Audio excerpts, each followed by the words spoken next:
Hola, mi nombre es Rosa Montserrat Corella y soy estudiante en la licenciatura de Enseñanzas de las Matemáticas. Y en esta ocasión les hablaré un poco acerca de los temas elementales de la probabilidad. La teoría de la probabilidad es la parte de las matemáticas que se encarga del estudio de los fenómenos aleatorios. Por experimento aleatorio entendemos que es aquel que cuando se le repite bajo las mismas condiciones iniciales, el resultado que se obtiene no siempre es el mismo. Algunos de los ejemplos más sencillos y cotidianos de un experimento aleatorio es el de lanzar una moneda o un dado. Más adelante estudiaremos algunos conceptos elementales de la teoría matemática de la probabilidad. Realizamos un mapa conceptual donde tenemos que la probabilidad mide la mayor o menor posibilidad de que se dé un determinado resultado, suceso o evento cuando se realiza un experimento aleatorio. Tenemos las técnicas de conteo, que esos son métodos de probabilidad para contar el número posible de arreglos dentro de un conjunto o varios conjuntos de objetos. Estos son de gran utilidad para enumerar eventos difíciles de cuantificar, las cuales se dividen en el principio multiplicativo y la teoría combinatoria.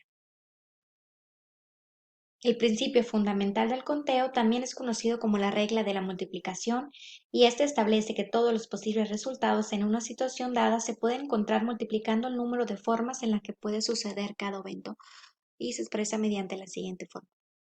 La lista sistemática se enlistan todos los posibles resultados, como podemos observar en una tabla. El factorial, esa técnica es utilizada para determinar las distintas formas en las que se pueden ordenar varios objetos y se expresa mediante la siguiente fórmula donde n es n factorial, se expresa mediante esta fórmula. Tenemos el diagrama de árbol, que es una representación gráfica de un fenómeno aleatorio. Este muestra todos los eventos posibles de un fenómeno aleatorio. Para la construcción de ese diagrama se partirá colocando una rama por cada una de las posibilidades. Por otra parte tenemos la teoría combinatoria y tenemos a las permutaciones, que estas se usan en todo arreglo de elementos en los cuales sí nos interesa la posición que ocupa cada una de ellas, y se calcula mediante la siguiente fórmula. Tenemos las combinaciones y estas se usan en todo arreglo de elementos en los cuales no nos interesa la posición que ocupa cada una de ellas, y se calcula mediante la siguiente fórmula. La axiomatización se divide en axiomas, que son las condiciones mínimas que deben verificarse para que una función definida sobre un conjunto de sucesos determine consistentemente sus probabilidades. El axioma 1 nos dice que la probabilidad de un evento cualquiera no puede tomar un valor menor a 0 ni mayor a 1.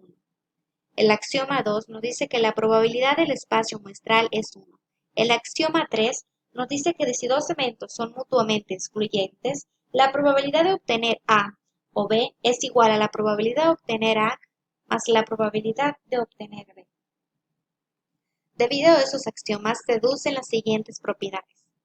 La suma de las probabilidades de un suceso y su contrario vale 1.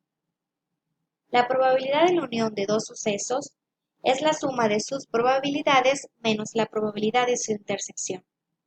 Si un suceso está incluido en otro, su probabilidad es menor o igual a la de este. Uno de los conceptos más importantes, muy importante en la teoría de la probabilidad, es la probabilidad condicional.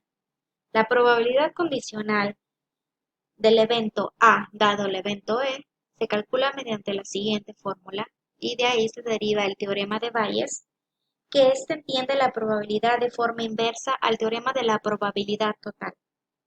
El teorema de la probabilidad total hace inferencia sobre un suceso B a partir de los resultados de los sucesos A. Por su parte, Bayes calcula la probabilidad de A condicionado a B mediante la siguiente fórmula. Después tenemos la distribución de probabilidad, que son aquellas que permiten establecer toda la gama de resultados probables de ocurrir en un experimento determinado. Es decir, estas describen la probabilidad de que un evento se realice en el futuro, y toda distribución de probabilidad se genera por una variable, ya sea una variable aleatoria, ya sea variable aleatoria discreta y variable aleatoria continua. La variable aleatoria discreta, esta puede tomar valores representados por números enteros y un número finito de ellos, mientras que la continua puede tomar valores expresados en números enteros como fraccionarios y un número infinito de ellos dentro de un mismo intervalo. Distribución de probabilidad para variables continuas. Tenemos la distribución normal que se calcula estandarizando el valor de a z. Tenemos la distribución de probabilidad para variables discretas y tenemos varios tipos, que es la distribución de probabilidad uniforme, que esta distribución es donde todos los eventos simples tienen la misma probabilidad y se calcula mediante la siguiente fórmula. Después tenemos la distribución de probabilidad binomial, que es la que maneja la distribución de la probabilidad de obtener cierta cantidad de éxitos al realizar una cantidad de experimentos con probabilidad de éxito constante y con ensayos independientes como son los experimentos de Bernoulli, y se calcula mediante la siguiente fórmula. Tenemos la distribución de probabilidad hipergeométrica y se calcula mediante la siguiente fórmula. Por último, tenemos la distribución de probabilidad de Poisson, que esta es la distribución de probabilidad de que ocurra un evento raro en un periodo de tiempo, un espacio o un lugar, y se calcula mediante la siguiente fórmula. Para calcular la esperanza o la media para variables discretas se calcula con la siguiente fórmula, y para variables continuas se calcula mediante la siguiente fórmula.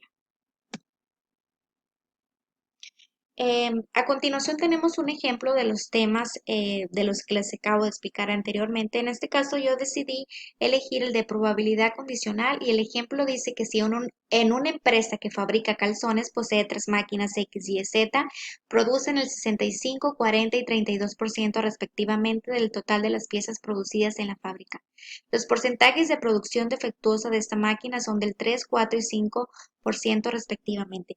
Primeramente, representaremos la información en un diagrama de árbol, donde representaremos por A a la máquina X, y por B a la máquina Y, y por C a la máquina Z, y por D pieza defectuosa y N no defectuosa. Realizamos el diagrama de árbol y ponemos los porcentajes que equivalen a cada posibilidad, y nos pide. Dice, si seleccionamos un calzón al azar, calcular la probabilidad de que se salga defectuosa. Para calcular esta probabilidad de que elegir un calzón salga defectuoso, aplicaremos en este caso el teorema de la probabilidad total, el cual está dado por la siguiente fórmula. Reemplazamos los valores que tenemos en el diagrama de árbol anteriormente y realizamos las operaciones correspondientes, lo cual nos da 0.0515, multiplicamos por 100 para obtener el porcentaje y nos da un porcentaje de 5.15. Por lo tanto, la probabilidad de seleccionar un calzón al azar y salga defectuoso es de 5.15%. Después nos pide que si tomamos al azar un calzón y este resulta ser defectuoso, calcular la probabilidad de haber sido producido por la máquina. En este caso, nos pide calcular la probabilidad de haber sido producido por la máquina B. Para resolver eso, utilizaremos el teorema de Bayes utilizando la siguiente fórmula. Reemplazamos los datos que ya tenemos, que pusimos en el diagrama de árbol, y realizamos las operaciones, lo que nos da 0.3106. Multiplicamos por 100 para obtener el porcentaje y nos da un 31%, por lo que la probabilidad de haber sido producido por la máquina B es el 31%. El aprendizaje de esos temas en la teoría de la probabilidad es de gran importancia, ya que saber calcular probabilidades te permite analizar y predecir sucesos y fenómenos y un determinado grado de aciertos. Estas leyes de la probabilidad se utilizan para cuantificar los patrones que se observan en fenómenos aleatorios, desde aquellos tan simples como el lanzamiento de dados hasta los más complejos, como la trayectoria que sigue una partícula en un acelerador de partículas, la evolución de una epidemia, el crecimiento de una población, el comportamiento de mercados financieros, etc. Usando las leyes de la probabilidad se pueden evaluar mediante cuantificación las consecuencias esperadas con los diversos resultados posibles en la realización de un fenómeno aleatorio. Eso se lleva asignando un valor numérico a cada posible resultado, es decir, su utilidad multiplicando por el porcentaje de veces en que ocurre, el cual lo da la ley de la probabilidad asociada al fenómeno, y sumar todos los valores obtenidos. Dicho de otro modo, calculando la esperanza matemática. Como podemos observar, saber de estos temas de probabilidad son de gran importancia para la vida diaria, ya que podremos calcular probabilidades que se nos presenten en la vida. Muchas gracias por su atención.